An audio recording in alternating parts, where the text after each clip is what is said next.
Now, we've recently reviewed the 2022 Razer Blade 15. We absolutely love the laptop, but one of the biggest flaws when you're buying a Razer laptop is you don't get a lot of configuration with the RAM or the SSD.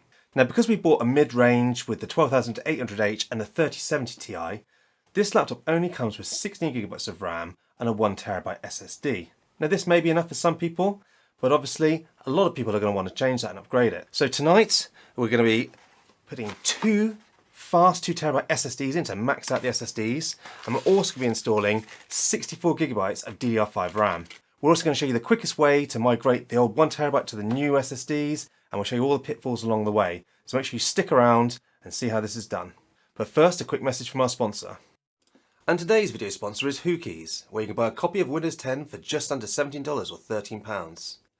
WhoKeys is a great website selling software for a sensible price. I've just bought Windows 10 Pro for just under $17 with a discount code of 25% that WhoKeys have provided us. Just pop in Windows 10 Pro in your basket and at the order confirmation stage apply the code M25 to get the reduced price of $16.91 or £12. Once you've completed the checkout, you will be provided the key within minutes. Activating Windows 10 is a breeze. Just open up the control panel, click on the system, and then scroll down to see the option to change your product key. You insert your new Windows 10 key and you click Activate. That's it. You now have an activated Windows 10 Pro. And don't forget, you can easily upgrade it to Windows 11 through Windows Update, or you could just buy the Windows 11 direct from WhoKeys if you wish. You can also pick yourself up a copy of Office 2021 for a mere $59 or £42 using that same M25 code. WhoKeys have a back to school sale on all physical items too, where you can get 15% off using the code WHO. Make sure you see the links in the description below. And now back to the video. So for the SSDs tonight, we're going to go for two fast Gen 4 SSDs from Western Digital. For the boot drive, we're going to use the faster SN850, which is a 7000 read and 7000 write drive. It's reasonably expensive, but it's top performing drive and it's got a 5-year warranty. And for the games drive and storage on our secondary drive, we're going for the slightly cheaper and slightly slower SN770. Now this still is a Gen 4 drive and has read and writes of about 5000, so it's still a great drive. But as it's not a boot drive, we're going to go for something slightly slower and cheaper. And for the RAM, we've got two 32GB sticks of crucial DDR5 4800MHz RAM. Now there's not much choice yet for DDR5 RAM, and these are usually pretty compatible and very similar in spec to the 16GB kit that we've got currently installed. And as well as the SSD and the RAM, we're going to need a decent toolkit with a T5 driver and a range of Phillips screwdrivers. Now I will link all the equipment we're using tonight in the description down below, just in case you want to follow along and buy some of the same kit we're using. Now opening up the Razer Blade is very easy. The base plate is held on with just a few T5 screws. So use a decent T5 driver, take these screws out, and then you slowly pry up the front of the actual base cover and it'll pop right away. If you can't get your fingernails underneath it, use a pry tool. Once inside, the first thing you're going to want to do is unplug the battery cable. This just makes sure that you're not going to do any damage whilst you're working inside the Razer Blade. And then make sure at the end you're going to be plugging that back in. Now because we're going to use cloning software to clone our 1TB drive that came with the device to a 2TB, I'm going to use the second M.2 slot to install my SN850 faster drive to do the cloning. So this is a bit of a faff because I'm going to have to clone the drive, and then once I've done that, then I'm going to have to then turn it all back off and then swap the drives over. But this is by far the quickest way to install Windows on your new drive, and it also brings across all of your drivers and any files that you've already put on the original drive.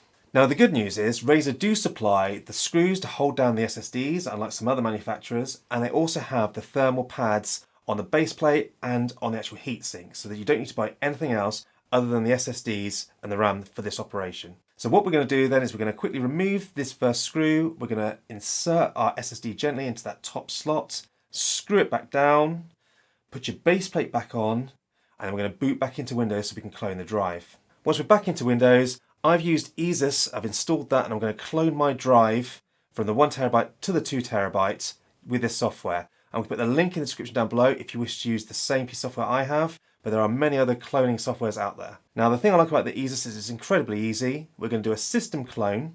Now once we've selected that option, and once we choose the clone option, it will automatically select our C drive as our Windows installation. So all we need to now do is tell it which drive is going to be the new clone.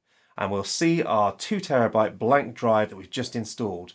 So you select that drive, And then on the next page, we need to change the size of the partition because obviously we're going from a 1 terabyte to a 2 terabyte. So we're going to drag the partition size fully out to fill that drive. If you don't do this, once you've installed your drive and boot it back up, you'll have to repartition it later. So make sure you do this step now. Once we've done that, we've cloned the drive, we power down the machine, take the base plate back off, and now what we're going to do is we're going to remove our SN850, put it to one side. We need to now remove the heatsink from the original drive, and we're going to take out our 1 terabyte Gen 4 SSD that shipped with this Razer Blade. Now I suggest you probably keep this safe in case you ever wish to sell this Razer in the future, or alternatively, you could buy yourself a USB-C caddy and use it as another external drive if you wanted to. Once you've got the original SSD out, we're going to insert the SN850 into that slot.